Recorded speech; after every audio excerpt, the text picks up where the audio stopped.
Ce qui me manque aujourd'hui, en revanche, c'est la dimension spirituelle. Elle a dépéri.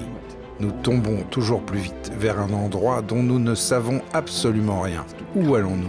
Il n'existe pratiquement aucun mécanisme d'évaluation des risques. Personne n'a le temps de se demander « Est-ce dangereux ce qui est en train de se passer ?» Nous pouvons assister en direct à un génocide. Nous avons l'état de surveillance. Et pourtant, les gens ne réagissent pas. J'ai l'impression qu'ils ne veulent pas voir. Le téléphone portable est en quelque sorte l'arme universelle pour éviter précisément ces états de conscience plus élevés. Les choses qui autrefois donnaient du sens, la religion, les traditions, la famille, ont perdu leur importance. On le voit bien à Noël. Dans beaucoup d'entreprises, on ressort des sapins de Noël avec des guirlandes électriques. Il n'y a plus de bougies en cire d'abeille parce que les assurances incendies savent qu'à partir d'un certain nombre de sapins, il y aura un certain nombre d'incendies et donc c'est interdit. Mais ce qu'on ne sait pas mesurer, c'est la valeur de la magie d'une bougie, l'odeur de la cire, peut-être aussi celle des aiguilles de sapin, des décorations, ou encore la lueur dans les yeux des enfants quand ils voient ces bougies allumées sur l'arbre.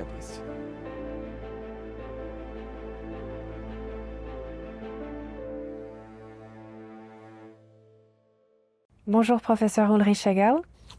Bonjour Madame Rodriguez. Guten Tag. Merci beaucoup d'avoir accepté cette interview pour NTD France. Vous êtes psychiatre, neuroscientifique allemand. Vous êtes également un spécialiste reconnu des troubles de l'humeur, de la dépression et de la prévention du suicide. Vous présidez la fondation Deutsche Depressionshilfe et vous avez dirigé l'un des centres de recherche les plus influents en Europe sur les liens entre stress psychique et maladies somatiques. Aujourd'hui, nous allons parler de votre dernier ouvrage, Riss im Sein, dans lequel vous plongez le lecteur au cœur d'un monde en crise, un monde où les repères se fissurent, où les certitudes s'effondrent et où chacun doit réinventer son propre sens à travers le destin de plusieurs personnages comme celui de Yasmine, dont le mariage et la carrière s'effondrent, et de Max, son fils, qui fait l'expérience d'une révélation spirituelle très forte. Vous explorez non seulement les fractures sociales et psychologiques de notre époque, mais aussi quelque chose de plus profond, la quête du sacré, le besoin de spirituel de notre humanité, et la question de savoir comment l'être humain peut renouer avec une forme d'unité intérieure dans ce monde actuel qui se fragmente. Vous décrivez dans votre roman une société qui semble perdre ses repères, où les individus ont l'impression que quelque chose ne va plus. Est-ce un reflet de ce que vivent beaucoup de gens aujourd'hui ? Au préalable, je dois préciser que ce livre est indépendant de ma profession. Lorsque j'ai cessé de travailler à l'occasion de ma retraite, j'ai soudain disposé d'une énergie libre, pour ainsi dire. C'est alors que j'ai écrit ce livre, une œuvre indépendante de mon activité professionnelle. J'ai commencé en 2019 et j'y ai travaillé un certain temps. Pour répondre à votre question, je crois que beaucoup de gens aujourd'hui ont le sentiment que les choses ne tournent plus rond. Et on pourrait passer son temps à râler. Je pourrais me lever le matin et me plaindre de tout ce qui va de travers dans la politique, dans la société, et continuer jusqu'au soir avant d'aller me coucher. Et cette tendance à râler a été, en quelque sorte, l'une des raisons pour lesquelles j'ai écrit ce roman. Je me suis dit, mieux que se plaindre, c'est faire quelque chose, même quelque chose de petit. Je pense qu'il y a de bonnes raisons pour lesquelles les gens sont aujourd'hui inquiets, troublés. J'aime utiliser l'image suivante. Si l'on regarde très loin en arrière, à l'origine, l'humanité vivait dans une époque où elle changeait très peu. Si l'on observe les peintures rupestres de Lascaux, vieilles de plus de 30 000 ans, on trouve des images séparées par quelques 2000 ans. Mais le style, les thèmes représentés, la technique, tout cela reste largement inchangé. Et si l'on va ensuite à Chauvet, où l'on trouve aussi des peintures rupestres datées d'environ 20 000 ans plus tard, ce n'est pas non plus très différent. Autrement dit, la culture humaine donnait l'impression d'être comme un lac calme et lisse, immobile. Le mot innovation n'existait pas, et si quelque chose changeait, c'était sans doute perçu comme quelque chose de mauvais. Puis, peu à peu, du mouvement est apparu. Quand les humains sont devenus sédentaires, ils ont inventé l'agriculture et l'élevage. Il y a environ 7000 à 8000 ans, la poterie a été inventée. Ensuite, on a construit des villes et tout s'est mis à accélérer. Ce courant lent est devenu un fleuve de plus en plus rapide. Puis sont venues l'électricité, puis soudain l'informatique. Et maintenant, nous avons l'intelligence artificielle. Ce fleuve s'est transformé en une cascade et nous sommes dedans.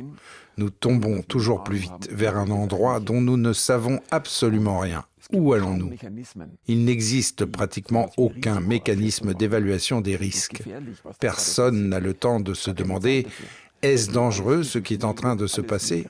Tout va trop vite, tout est emporté. » On a vraiment toutes les raisons d'être profondément préoccupés et je comprends cela, en plus de toute la folie que l'on observe au quotidien dans la vie courante comme en politique. Donc si je comprends bien ce que vous êtes en train de nous dire, c'est que le fait que tout se soit accéléré au cours des dernières années fait que les gens sont dans une sorte de malaise, d'inconfort. Ils ont perdu pied en fait avec cette accélération des processus, c'est juste ? Oui, exactement. Il existe très peu de choses qui apportent encore un véritable soutien aux individus. La religion n'est plus assez forte pour offrir un appui. Les traditions ont quasiment disparu ou se sont affaiblies. La famille non plus n'est plus un repère solide. Et se retrouver dans ce tourbillon, dans cette cascade, c'est une situation vraiment préoccupante. En tout cas, votre ouvrage nous présente des personnages qui se sentent pour la plupart isolés, malmenés, parfois remplacés, substitués. Est-ce que vous pensez que notre époque génère une sorte de nouvelle forme de solitude sociale, émotionnelle ? Nous vivons dans une société individualiste. Le « je » compte davantage que le « nous ». Cela a un immense avantage, cela donne à l'individu beaucoup de liberté. Et moi-même, j'apprécie énormément cette liberté. Je ne voudrais pas vivre à une autre époque. Je pense que la liberté que m'offre l'individualisme a une valeur très, très grande pour moi. Mais l'ombre de cette liberté, c'est que les gens n'ont plus d'attache. Ils ne sont plus intégrés dans une communauté. La religion aussi était quelque chose qui créait du lien et qui, bien sûr, retirait une part de liberté. La famille jouait autrefois une fonction de cohésion. Aujourd'hui, l'individu est beaucoup plus libre et ce n'est pas une situation dans laquelle tout le monde se sent bien. Beaucoup de personnes préfèrent la proximité, les liens, la sécurité affective, plutôt qu'une vie plus libre mais plus solitaire. Pour ma part, je suis heureux de vivre à notre époque. Ce qui me manque aujourd'hui, en revanche, c'est la dimension spirituelle. Elle a dépéri. On peut se le représenter à l'aide d'une image, celle de la croix. Dans le christianisme, la croix est un symbole. Le montant vertical symbolise les racines, mais surtout l'élévation vers le spirituel, vers l'éternel, le sacré, le divin.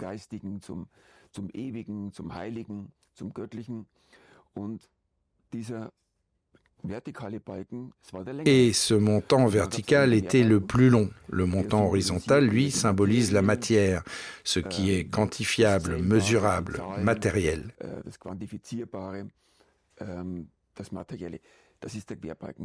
Aujourd'hui, le montant horizontal a énormément grandi, tandis que le montant vertical s'est raccourci. Il en résulte un déséquilibre.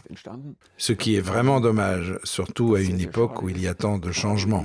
Une dimension verticale beaucoup plus grande serait extrêmement bénéfique pour notre société. En tout cas, il y a un personnage intéressant dans votre ouvrage qui est assez paradoxal, je trouve. C'est le personnage de Yasmine, qui est un des personnages principaux. Yasmine, alors que tout s'effondre autour d'elle, elle va ressentir paradoxalement une sorte de soulagement.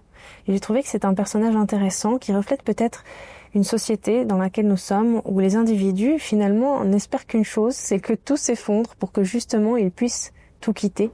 Est-ce que c'est le message que vous avez essayé de faire passer dans votre ouvrage ? Je crois qu'autrefois aussi, beaucoup de gens avaient le besoin de se retirer, de partir sur une île. Mais je crois que la plupart n'y restent pas longtemps. Être seul avec soi-même n'est pas si simple. Ce n'est donc pas un phénomène nouveau. Ce désir de se retirer du tumulte existe depuis longtemps.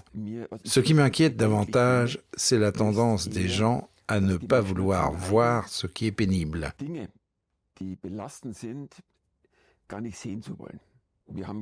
Derrière cette belle façade, il y a une ossature d'acier, le squelette du pouvoir. Derrière cette façade, il y a beaucoup de brutalité. Nous pouvons assister en direct à un génocide. Nous avons l'état de surveillance. Et pourtant, les gens ne réagissent pas. J'ai l'impression qu'ils ne veulent pas voir. Parce que s'ils voyaient vraiment, ils devraient agir. Ils devraient devenir actifs. Et c'est pour cela, je pense, qu'ils ne veulent pas voir. C'est très inquiétant car nous vivons des temps dangereux, non seulement à cause de la guerre, mais aussi à cause du développement de l'IA qui permet une surveillance exponentiellement plus efficace. Chaque individu peut être ciblé avec les informations parfaites pour l'orienter dans une direction souhaitée. La manipulation des masses a énormément augmenté. Hier ou avant-hier, j'ai lu qu'une entreprise israélienne avait installé un logiciel espion sur des téléphones Samsung, permettant d'écouter absolument tout et même d'installer des programmes à distance. Pourtant, il n'y a eu aucun grand scandale public. Quand il a été révélé que la chancelière Angela Merkel était mise sur écoute, c'était il y a longtemps. Elle s'était contentée de dire « ça, on ne le fait pas entre amis ». C'est tout. Il n'y a pas eu de véritable révolte, aucune résistance. En tant que citoyenne avisée, elle savait qu'il vaut mieux ne pas se frotter aux plus puissants. Nous évoluons vers un état de surveillance absolument parfait grâce à l'IA. Jusqu'à présent, la surveillance nécessite encore un certain effort, tout comme la manipulation. À l'avenir, tout cela sera très simple. Et le danger que ce pouvoir tombe entre les mains de quelques individus seulement qui surveilleront et manipuleront la masse, ce danger me paraît immense, vraiment immense. Et j'aimerais qu'il existe un mouvement de jeunesse qui se batte pour que notre liberté ne disparaisse pas. Sans vie privée, il n'y a pas de liberté véritable.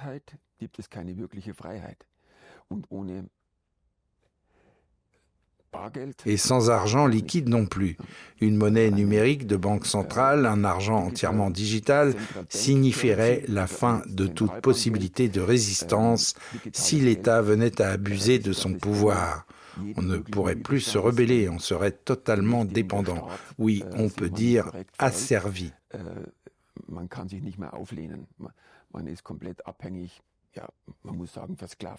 Mais selon vous, justement, pourquoi est-ce qu'il n'y a aucune voix qui s'élève contre ça? Pourquoi il n'y a pas davantage de résistance du côté de nos sociétés?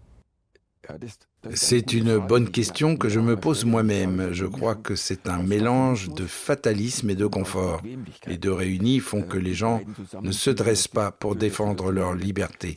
Nous avons acquis les libertés civiles au prix de siècles de lutte et aujourd'hui, nous pouvons observer comment, année après année, elles se réduisent et disparaissent.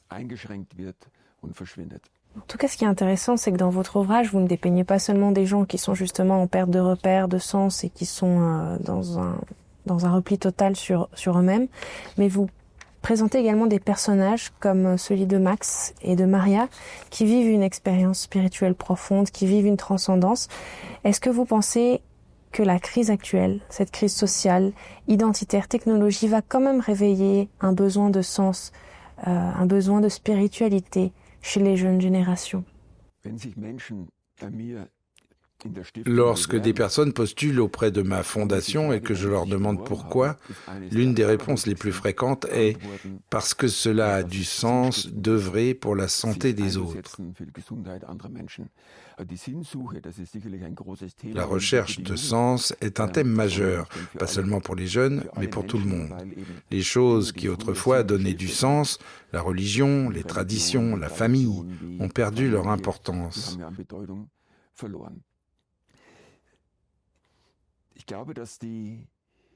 Je pense que la sensibilité au métaphysique, au sacré, à l'au-delà, s'est atrophiée.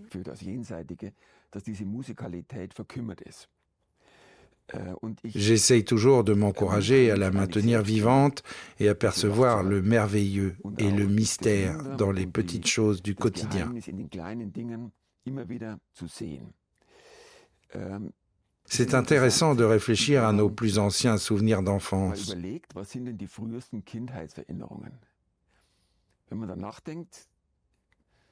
On se rend compte que ce sont souvent des moments où il ne se passe pas grand-chose extérieurement, mais ce sont des moments de conscience accrue où l'on devient conscient de soi-même, de son être.